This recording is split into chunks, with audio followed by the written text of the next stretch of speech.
welcome back to Faded Truth. Today I got Meeko Gattuso on the show. If you guys don't know where he's from, he is from the hit series Euphoria on HBO. Let's talk about the show. First of all, your character on there is Mouse. So he's basically the drug dealer that's selling to Fesco. Fez, yeah. That's my boy. Yeah. So how did you get that role? I got the role because Sam Levinson, the director and writer of the show, wherever he was among some people. And he remembered this movie, which was my first movie, which was Gimme the Loot. He was like, damn, I wish I could get this guy, man. I seen in this movie. And just so happened to be that there was the casting director for Gimme the Loot was there and was like, yo, man, I can get this guy. You know what I'm saying? Shit. They made some calls. But I didn't know that he wanted me like that. You know what I'm saying? So I went through the process, meaning Jennifer Venditti, she reached out to me and was like, hey, listen, man, we want you to come in, audition for this part. So I went through the motions, even though, I had the part. It was crazy. It was nerve-wracking because it was like hundreds of guys. And all that time, and then it came down to just two. And I'm like, damn, am I gonna get it? Like, and finally, I won. I won that way. You know what I'm saying? Without knowing that I had the part. So I beat out everybody anyway. So what do you have to do? Do you just have to say the lines? Like they just give you a script and it's whoever does it the best, they pick you? Is that how it works? No, I guess no. You go in when you audition, you go in and they film you. When you're dealing with HBO and big major production, they always film you. When you're dealing with independent films, it's just, you could read off a, script. You gotta know your shit when you're dealing with HBO. Okay, so it's like legit auditions. Yeah, and my style is usually I improv a lot. Okay. A lot of directors, love the way I improv. So was this the first big series that you were on, or just show that you were on? Was this like the biggest one you've been on so far? Yeah, definitely. Yeah, hell yeah. I'm from New York, so getting flown from New York to LA, it was crazy. I never been to LA, so it was an experience, So your character Mouse, how is he? Is there, what's the way that you're supposed to be acting? Obviously, he's a drug dealer. He's like, just doesn't give a fuck, and he's like about his money. But yeah, like anything else that they wanted you to personify with him? Not right now. I guess that was basically it for the first season. Right. I don't know what they got for the second season. Not that I'm not used to this. I know this character very well because since I've been an actor, I always wanted to do gangster, movies and gangster stuff. So I did a lot of in my bathroom and looking in the mirror and going over a lot of gangster things that I felt like, my character needed. But I was happy. So I was like, oh, I get to play gangster. But it was crazy because if we didn't have the chemistry, me and Zendaya, it would have never worked. And right. At one point, I was kind of like, because she's amazing, you know what I'm saying? And I was not that I was nervous, but I was like, man, I don't think she's ready for, the type of acting, like she wouldn't know whether I'm real or, so every time, like I had to do something that I felt that wasn't me, I was like, I was apologizing. Like, sorry. And then she was like, said, when she's on the couch and stuff? Yeah, because it got a little hot. You know what I'm saying? The director, man, he's a genius because he was filming. I went in like rah, blazing guns. He said, cut. He said, yo, listen, you don't even have to say all those things. You don't have to come out, hard. Just be as, quiet, make your presence felt. So I was like, all right. So, I had to bring it down a little bit. The next day, he was like, yo, Zendaya don't know what's going on. Fesco, nobody. Yo, you remember he whispered in my ear, was like, you remember what you did yesterday? Do that. So they didn't know. And so I was like, all right, cool. So next thing you know, we're going through a scene and they thinking one thing and I came crazy. You could hear a pin drop in that motherfucker. Yeah, it was awesome, man. When I was filming that scene, my phone kept going off. Like, I'm like, damn, who's calling me? Like, blowing up my shit. I checked my text. It was Jennifer Venditti. She was like, yo, whatever you doing, keep doing it. Yeah, like, producers already calling up saying like, yo, You know, it was bananas. Zendaya. I never saw her in that type of role, you know, because she's always been in like Disney and stuff, right? Yeah. Yeah, so it was good. I thought she did a great job. So how was it like working with her?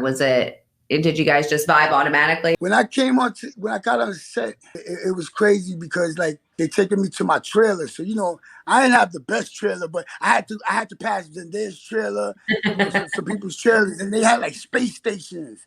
Like it was like, you know, something from space. Like she had a whole like it was crazy. So, you know, I'm like, damn, this is bananas. I had this little rinky dink trailer.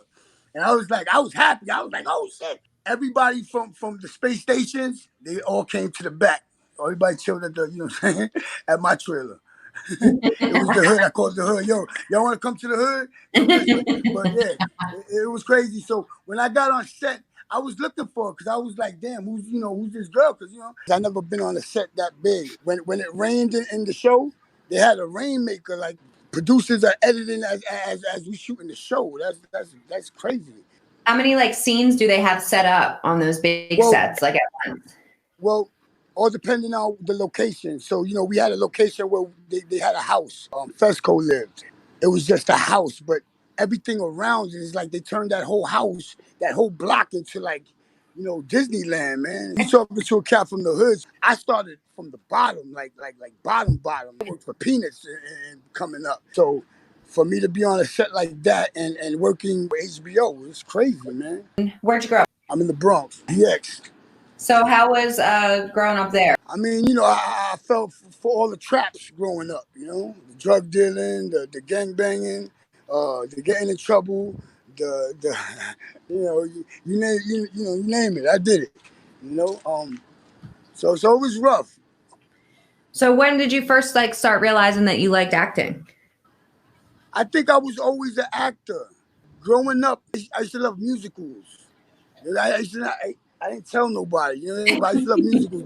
One of my favorite musicals is Grease. Okay. I grew up in front of a mirror. When I couldn't go outside or, you know what I mean, like I was by myself, I always closed my door. I did what I do now, you know, on Instagram, you know, lip syncing, doing dumb shit, you know. I think that the hood robs you from that. So, you know, eventually you just start, you know, shying away from it because you don't want your friends to know, you know, you watching Grease. Yeah, because you know they're gonna just roast you. Yeah. So it was very much so. As I got older, I didn't have a lock on my door, so I would go to the bathroom and I would spend my times in the bathroom, and I listen to music. And as I'm looking in that mirror, if I was singing a song like a Jay-Z song, my man, I was Jay-Z. Like you couldn't tell me nothing. So I knew I had it. It was just that, you know, coming back to it, it was like, damn, can I, you know, do it? And Instagram is like what saved my life because I started doing those little skits and things like that. And like I was happy. Once I posted, it was a wrap. It just couldn't touch me. Yeah, I had people laugh, you know, like, what you doing? You look stupid. You know, look at me now. Right. You know? So when was your first like audition or when you even got into your first acting debut? What was the initial part when you actually like got into, did you go to any audition? Because New York obviously has them all over. So did you just go up to one? To be honest with you, I don't do auditions. My boy Adam Leon, director of Gimme the Loot, he was one of my friend, a close friend of mine's cousin. That's how it happened, man. You know, my boy was like, yo, you gotta come see my cousin. He's doing a movie. And I'm like, yeah. But for some reason, I said, fuck it, you know what, I got to lose, and I went. When he saw me, he was like, yo, man, you'd be perfect for this movie that I'm writing. And I was like, all right, cool, let's do it. And he was like, yeah, but, you know, I'm still writing it. So I had to wait. That was when I learned the process of this whole shit is crazy because when he finished writing it, we had to wait until we started to get the money to film it. Then we filmed it. That went quick, but then, then the editing is like 8 months to 12 months, like to a year, like. You know what I mean? So you gotta wait all that time. My first movie's worldwide, man. That movie's 5 stars. You can watch Give Me that the shit. Loot. Yeah, Give Me the Loot. Mm-hmm. And then King Jack. King Jack, that's my boy, director Phyllis Thompson. Yeah. I did that movie with Charlie Plummer. Like, you know, I played with Christian Madsen, son to Michael Madsen. Like, I grew up watching Michael Madsen. Just to be with his son, it was crazy. Give Me the Loot. You said that won an award at the IFC Film Festival? Yeah, we went to South by Southwest. You know, we went out there and we won. Right after we won, we got picked up from Sundance Select IFC, and then we came back to New York. We brought back the plaque, and you know, we hit the MoMA. Sold out 3 nights straight. It was prestigious. Gimme the Loot went to Cannes Film Festival. Now, anybody that knows Cannes Film Festival is like, it's impossible to get in. So yeah, it's up there. Jonathan Demme, director and writer for Silence of the Lambs, presented Gimme the Loot. So when you get the DVD, it's like Jonathan Demme presents. Like, you know how Quentin Tarantino presents shit. So you have a lot of face tattoos, obviously. Is this like something that you got when you're younger, or do you just keep adding to it? No, I actually stopped getting tattoos. I haven't had a tattoo in years. No, this is during my gangbanging, growing up gangbanging.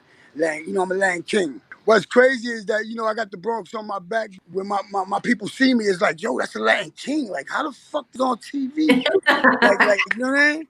Like, you know, he from the Bronx, you know? He's representing our kind. Like, yeah. So, you know, I get a lot of love in my hood. Everyone like proud of you? Oh, hell yeah, man. I used to bring darkness. Now I'm bringing light to the hood. So my first movie, Gimme the Loot, I'm also a producer under my real name, which is Sean Italiano. I thought that would have been, you know, it was cool to have, you know, I'm starring as Meeko Gattuso because that's my stage name. I didn't know what the fuck I was doing. It was just the days that I wasn't filming, I would come in. People were like, nah, you know, you can't help us do certain things because you in the movie, like you a star. I was like, so the director, he was like, well, he wants to work, let him work. So they started asking me things like, you know, yo, we need a store. I was like, what? I got you. Take them to my store where I go and put that in the movie. They needed 2 speaking Spanish girls. I got 2 speaking Spanish girls. So when you watch Gimme the Loot, you're gonna see a lot of things that be like, yeah, Meeko did that. We went out to dinner and they surprised me and was like, yo, we're gonna give you associate producer credit. So I was like, what? But how? Why? And because you know that's what they do. Some producers, you know, they scout locations. I was doing that. Are all your characters kind of the same in all the movies so far? Like no. For me, it's different, but I mean, it's different levels of playing a person of my character. My first movie was like I was a gangster, but I was a wannabe gangster. But I brought this like, you like this wannabe gangster, you know what I'm saying? My first article that they talked about me was in Elle magazine. And it was an article about Gimme the Loot. They mentioned me like, yo, this guy with tattoos, man, like stole the show, like everybody, man. So I did my thing coming out. When they introduce somebody, prepare for this guy because he's something else. Right. We all became a family, man. So like Gimme the Loot changed all our lives, man. Even though some of my friends came from money, we all share the same dream. Like Nicholas Patel's a close friend of mine. You know, come on, Nicholas Patel, he does movie scores. My man blew the fuck up when it comes to this shit. You know, he did all the music for 12 Years a Slave, all the music for Moonlight. Like, you know what I'm saying? He did 2 movies with him. We all a team, so like if any of my guys are working, I'm working. You know what I'm saying? That's how we keep it, you know, in the family. So anytime Adam Leon does a movie, I'm in that movie. Whether it's a cameo, whatever it is, I'm in it. Is there like a big difference between like one of your characters and how you are in real life? Like, was there something that you had to like work on towards for that role that was like something different for you? Definitely for HBO Euphoria, I had to prepare for that role because it's a different age right now. Meaning like back in my days, you just had crack, dope. You know, now it's an opioid epidemic. Like, you know what I'm saying? Right. Like so I don't know these drugs. I don't know what fentanyl is. I heard fentanyl the day I got on Euphoria. I had to get it to a space where, yo, if she ain't got my money, like, yeah, it's gonna happen. Like, oh, you know, I'm gonna take mine. and that was kind of awkward for me. I said, Zendaya's amazing, man. She was coming like, yo, we here to act, we here to do this shit. All right, say no more. When she said that, say no, it was a wrap. We tried a lot of ways when I was grabbing her. Right. Me putting the money right next to her, you know, her privates. It was crazy. I'm not, you know, my style. The first time I went through the series, I got to like maybe episode 4. And then I stopped because it was like, for me, it literally looked like recurring addict pattern. And that's what I saw when I was like watching it, because I grew up around addicts my whole life. So I was like, oh, I don't know if I want to finish this. And I rewatched it. And, you know, I saw it totally differently after I kind of like took out my perspective of it. And then I just watched the whole series. How was it for you? Like, I mean, you've grown up around a lot of that shit. Yeah, so like, yeah, of course. When Jennifer Venditti went out looking for people cast, man, she did a good job. Fesco, he's from LA, but they found him in New York. You know, like he was just visiting. You know what I mean? And you know, he come from the hood. Why we connected so much is because this is what's happening right now. Like I grew up in you know, in a drug infested neighborhood. You know, either one parent or both parents was on dope. So I understood. So when Sam Levinson is a, you know, he's an ex addict. You know what I'm saying? As well as, you know, like I had my troubles with addiction that took me like in a path that I thought I couldn't get out of. I understand. So that's why me and him connected, because we share those. Those stories that you see in Euphoria is basically him growing up. You know what I'm saying? The things that you know, he had to go through. And you see that you know, the trials and tribulations of an addict, man. It's not easy, man. Like, see a lot of these guys out here running around trying to get crack or dope, whatever it is that they trying to get on. Imagine them before the drug. They had to be, you know what I mean? Like, come on. You know, So are you drug free today? No, hell no. I'm not drug free, but I'm drug free. It's the double-edged sword with me. Like, I don't do narcotics. Right. Anything that's gonna, you know, take me out my element, nah, I can't. I was always never prepared. Somebody told me that you sold drugs to Madonna before. No, I didn't sell drugs.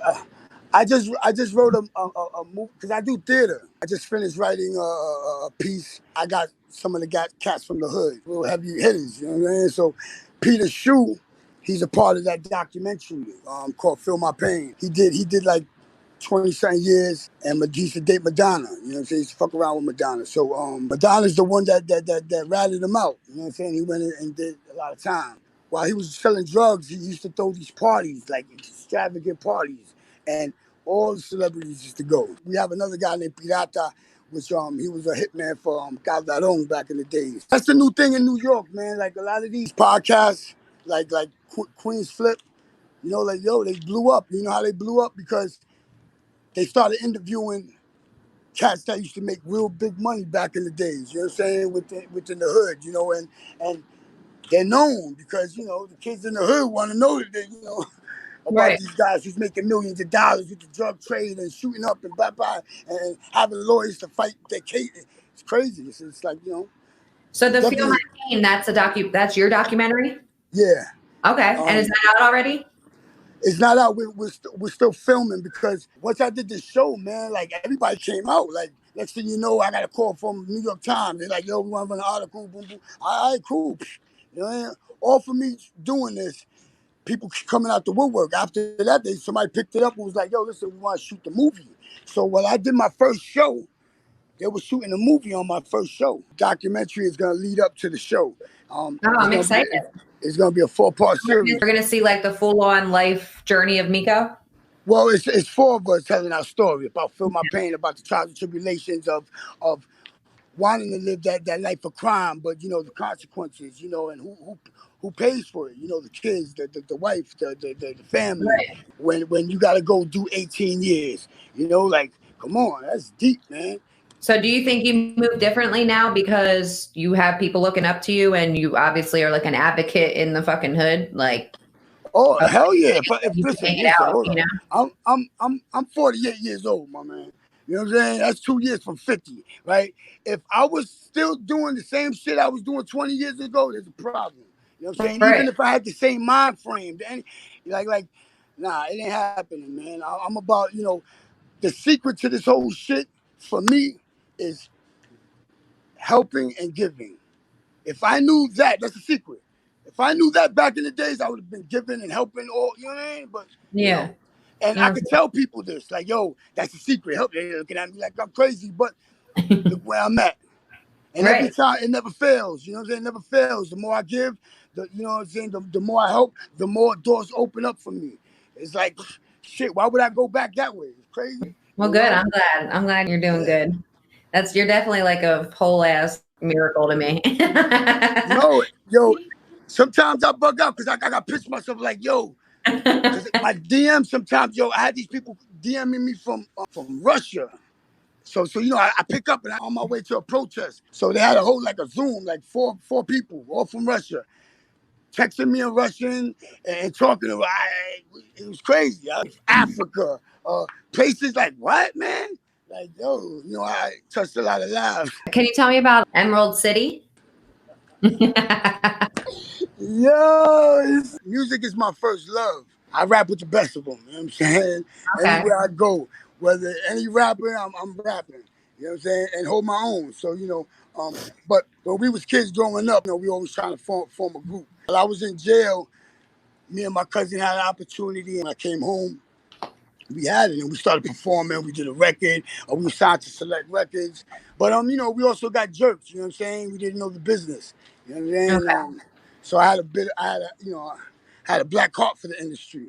And that's when after that, like, fuck it, I'm gonna sell drugs. And once I started selling drugs, I was like, oh, I could do whatever I want. I didn't need to rap. I didn't need it because I was making that money, and it feels good. But you lose yourself also. So do you still do music at all? Hell yeah. Music is what helps me, man. Like, like when I'm in front of that mirror and I'm listening to a song from whoever, I become that person. Like that's my acting skill. I tell people like, yo, Instagram saved my life. Not for the likes, not for that, just I'm happy when I do things. Whether people like it, whether they laugh, whether I don't care.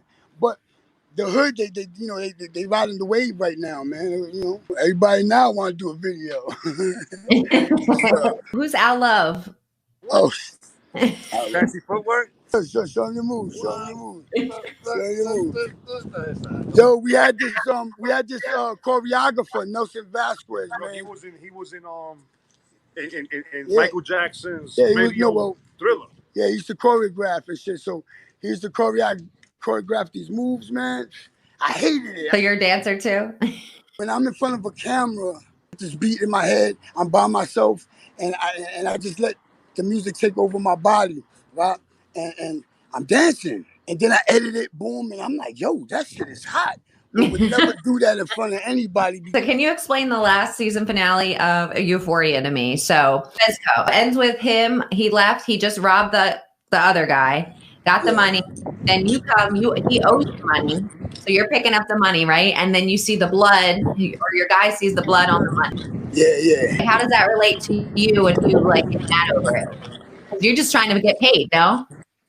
Yeah, I'm getting paid, but you see, 1 minute we're going in doing one scene and then they scrap it. Like, you know what I'm saying? I'm gonna put you on a little secret. I was supposed to kill Fesco the first season. He wasn't coming back to season 2. But he did so well, man, that people loved him, man. The number one DM that I get in my emails say, please don't kill Fesco. I swear to God. That's the number one DM that I get everywhere from all over the world. Don't kill Fesco. I had people send me videos like, yo, please, yo, you know what I'm saying? Let the fans decide. This, that, yo, it was crazy. Like, what the, you know what I mean? But bro, I don't even write this shit. I'm not the director. Like, yeah. Fesco did so well that, yo, man, he made it. Like, we were all trying to make it. Like, you gotta understand, when I went to HBO, the first time, it was only one time. And when I came back, I said, okay, when I get there, even though it's an episode or two, I'm gonna I'm gonna tear it up. And then we left. I was like, I was sad but happy. Like, next thing you know, boom, I get a call back, like, come back. Now for the second season, see, like what you were saying about Fesco with the blood, with the money, and him and robbing the dude. When we saw that, my camp was happy. Why? Because that's cliffhanger. That's you coming to season 2. Is there anything that you can throw out that we can expect? No. We don't know. Listen, You don't know anything. We Zendaya don't even fucking know. Right? That HBO, everything's last minute. They don't give me 2 days or 3 days or a week in advance. Yo, you got to leave tomorrow. Like, what? Before COVID-19, we was all set to go to LA, start filming. Do you have any upcoming things besides season 2 of Euphoria that you're working on? Just did a movie with Andre Rojo. He plays Bubbles in Empire, right? Or something. Yeah, Empire. And Sir Mums, he played in Oz. It's called Life Without You. A family, parents that lost their kid to heroin overdose. Show you the different aspects, and even though you have drug dealers, like, not all drug dealers are bad. You know what I'm saying? Like, sometimes people are forced in the corner. You know what I'm saying? And they gotta do what they gotta do, whether it's to feed their family. Yeah. And and what they experience in their everyday life, is so I got Life Without You, an independent film called Bully, that's like a shoot 'em up bang bang movie, and Queen of Glory, which people say that's gonna be my best work. Do you have any advice for people or, you know, kids that are growing up or just anybody that's a potential actor or wants to act? Your story, making it from where you were to now, is crazy. You gotta change your whole mind frame, man. I gave up working, like you know, a regular 9 to 5, like, you know. I couldn't go to work and then get a part, and then I gotta tell them, yo, listen, I gotta go to my 9. I ain't having it. You know what I mean? So I gave up a lot because I believe. If once you believe, I'll tell you, you believe, you will achieve. You know what I'm saying? But you gotta put in that work. You know, you can't be waiting on people. You gotta do it. Like, yo, listen, it pays off. You gotta be hungry. Yeah, you gotta be hungry, and Yeah. you gotta love what you do. You gotta free yourself of what people think about you, man. Because you know that was a problem I had. Like, oh, I'm gonna look stupid. You know what I'm saying? Like, fuck it. You know, I'd rather look stupid and you know what I'm saying, and try than not try. You know, you gotta need a higher power, man. Well, I don't know whether it's God, Jesus, whoever you want to have your higher power. Could be your mom's, man. But you have to have a higher power, man. You know, and the laws of attraction. Anything that you manifest within your you know, you put it to the universe, man. You know what I mean? You think it. Listen, I vision my shit and my shit come true. Meaning, I go to sleep. I can close my eyes and I see myself.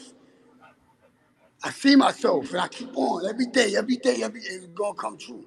I just started manifesting this year. I wasn't into it until this year. And then I realized, like, wow, this, you know, I have such a better day because I'm positive. I think about what the things I want to accomplish are, and I accomplish them. And that's what it is. So it really is about being like, you know, telling yourself and then it going from there. Yeah, yo, listen, man, there was times when I first started this shit, man, no lie, man, like I was doing theater, I was doing everything because a lot of people don't realize the truth about being a how you say, struggling actor. Like there was days I had no money, that I didn't even could get on a train, but God made a way. You know what I'm saying? God made a way, and every time I was there, everything worked out for itself. You know what I'm saying? Even if I was hungry, you know, like all the my energies was like, we trying to get this because he's putting effort. You know what I'm saying? And when you put effort in, and you got a team behind you that believe in you, my man, it's a wrap. You gotta change everything about you. Meaning, like, you know, I woke up, I cut everybody off. I don't give a fuck. I cut everybody off. You know what I'm saying? I cut relationships off. I cut women off. I have no means, there's no doors to open, nobody. It was just the energy. Like, you know, one day my boy, I was like, damn, I want to be an actor. You know what I'm saying? And, you know, that was something that I kept to myself. But then my boy out of nowhere is like, yo, I want you to come. It's all, you know, energy, man. You know? Right. Yeah, I'm a big believer in it. Good energies. All right, Meeko. Well, thanks for sharing your story with me. I wish you nothing but the best. I'm excited for season 2. Stay safe out there. Until next time. Peace out. Salute.